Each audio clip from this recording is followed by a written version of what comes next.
Airsoft Al here, and another little video to kind of update on everything. A lot of people were kind of, after doing the Scout Regiment video, I've actually had a lot of talk. I've actually had a few questions kind of DM'd to me to kind of ask, you know, why did I do what I do? What does this mean for the future projects, things like that? And I kind of want to address them a little bit and sort of talk about why I set up what I did. So let's address the obvious one, which is the SBR here. This was originally the M4, which you actually see right behind me. This is actually based on the Colt one, the fully licensed one, the Mark 18 body with the quick change spring system and the rear wiring. I'm going to cover that when I'm done covering this one. This one is still the M4 I've had for a long time, actually. This is the this is the Combat Machine M4 G&G, as you can see right here.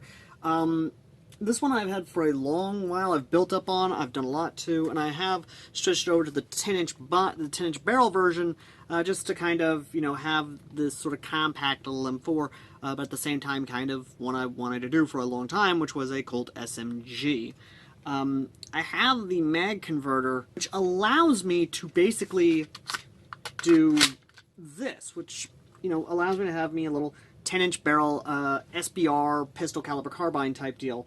The thing, though, is that the mag converter takes MP5 style magazines, not the Uzi style or Thompson style, which I don't believe there is a Thompson converter. Sadly, there is an Uzi one, which I will be hopefully getting in soon, thanks to Patrick from Tupelo Airsoft Club, who actually is a ambassador with Norwest Airsoft, and I do recommend you check out Norwest Airsoft. They're actually really cool people.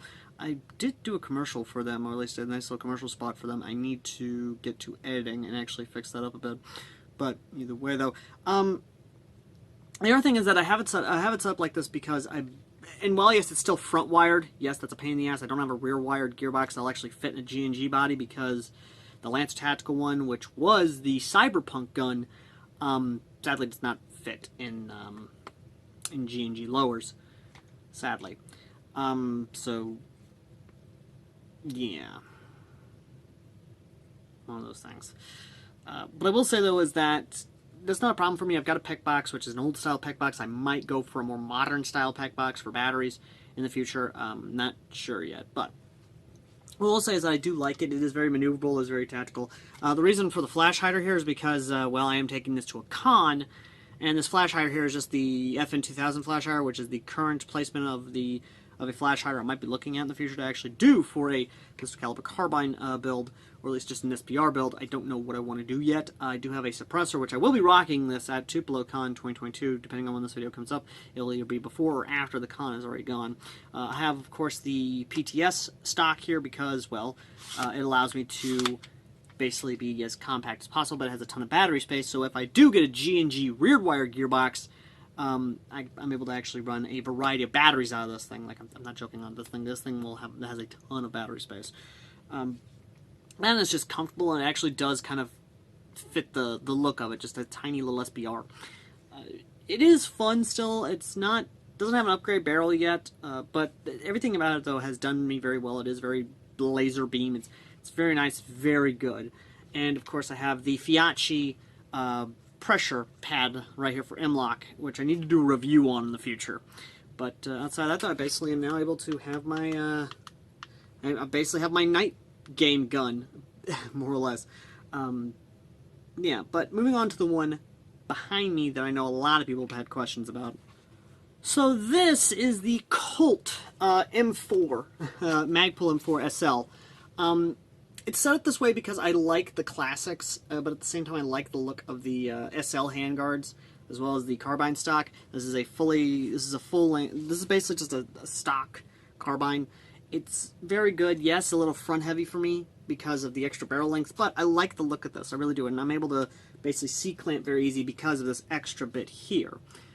It's all M-Lock. I love my M-Lock, and again, it's basically just a Colt M4 with the full license trade on there, which, again, I do like that. I do love it.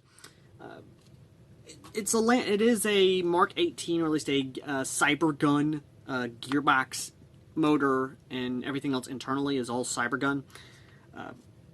And I am planning to basically do a little bit more with it. I have the Lancer Tactical pistol grip here because this is as close as I'm going to get to the PTS pistol grip. That's mostly just a what have you. But I am hoping to get a actual PTS pistol grip for this in the future. The other thing, of course, is obviously a magpul trigger guard here to put on here. The only other thing, of course, is that the difference between this one and the one here is that one doesn't have a mock bolt. This one still has its mock bolt, which I am keeping. I am keeping it. But depending on how things go in the future, I am going to be turning this into a service rifle, depending on how things go in the future. But again, just one of those things. It is rear wired still, which yes.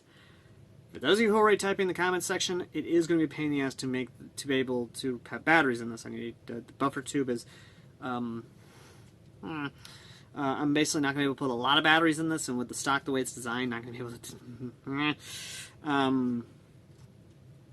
I'll make it work though. I'll make it work. I mean, the best thing though is that I can basically just undo the screw here and literally pull this off, and literally put a battery in there, shove it down in there, and then just put this back on, put the screw through, and just be able to go as is. It is a ETU gearbox, and again, it's just one of those things. But the only other plans I have in the future for this is that it is going to be more or less just a full-size M4. In the future, I do want to build an M6, another style of magpul M16 with the same stock here, but at the same time, I don't know what I want to do with that in the future. I might do something, I don't know. But more or less, this, all the parts here, basically all the parts here, more or less came off of the Cyberpunk gun, which sadly is now retired because I didn't feel it was Cyberpunk enough for me. I mean, yes, the handguard was great, the buttstock was great, the pistol grip was great, but I didn't feel Cyberpunk-ish enough. The body was definitely Cyberpunk, but everything else just wasn't Cyberpunk enough for me. So I'm definitely going to be looking in the future to kind of see what I want to do in terms of making it actually Cyberpunk-ish. Actually looking for better chrome paint, because the chrome paint that was on there was sadly peeling, because that's what it was kind of designed to do. It was kind of designed to basically be peelable. But I might change it from a red paint body to actually chrome body. So again, I don't know what I want to do with that in the future, but I'm still deciding what I want to do. But as for the green and tan, because a lot of people will tell me, I've actually seen it already in one Discord I'm in, that's actually like, oh, why is it OD green and tan? You shouldn't do that. It's black and green. It's like, because I like OD green and tan. I like the look of them. I mean, I like the look of this. I really do. I mean, I've got black on this one. I mean, black. I've got some black on this, but I like the green and tan because I've always found those appealing, and when in the woods, I don't know, they've always helped me blend in a little better with the woods compared to black and green. I don't know, it's just a personal preference type deal. That and you don't see a lot of green and tan guns on the field. Or at least where I play, you don't see a lot of green and tan. So, yeah. It's just one of those things of, I like them where they are. But, yeah, that's just more or less how it is, guys. That's what's going on. In the future, I may actually, again, this is going to be turned to a service rifle from Fallout, if the kit does come in. But in terms of the parts I have on here, I may in the future, depending on how much donations we get and how much YouTube actually does give us in terms of ad revenue, I might build from the ground up a magpul battle rifle. When I mean magpul battle rifle, I mean a SR-25, be it a battle rifle full length or a battle rifle carbine, or an SR-25 carbine, or an AR-10 carbine, I guess I should say, like basically an M4 length like this, but in 7.62 instead of 5.56 223.